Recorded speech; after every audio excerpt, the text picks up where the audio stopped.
Hail comic book fans, today we are talking about Edenwood issue 1.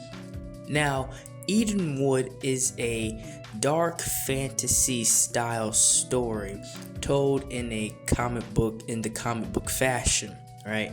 And I say that because as you go into this story, right, it's very beautiful and very colorful, but the actual story of it and what happens in it, it's like dark. It's on the dark level.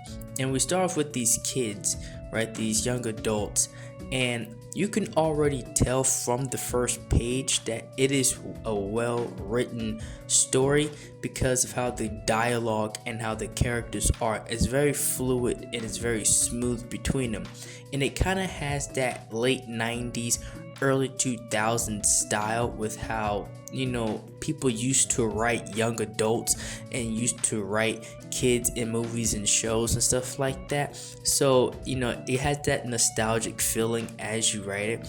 But with this world, it's already mystical, right? But there's laws and things that people are supposed to follow. And one of them is don't go into the woods, right? But these kids end up going to the woods, and it pretty much sets them into this completely different world. And this guy, he's trying to find his girlfriend. He can't find her, right? She went to the woods, he can't find her.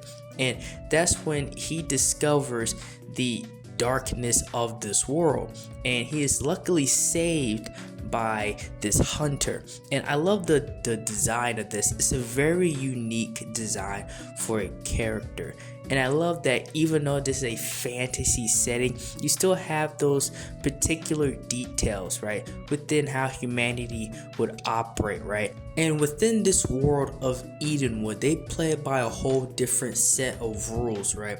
Because within this world, you have witches and a lot of the classic style creatures and things of fantasy, and also some new stuff as well.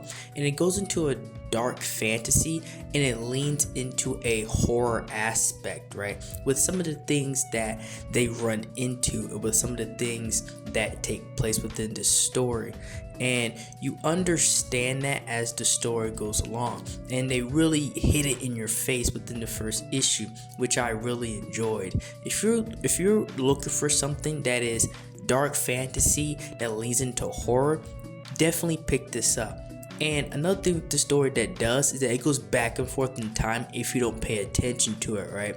Because it shows you what happened in the past, and then it shows you the future. Because the boy that went into Edenwood that was under the hunter's kind of umbrella is now the hunter himself, and we find out what happened between them as the issues goes along.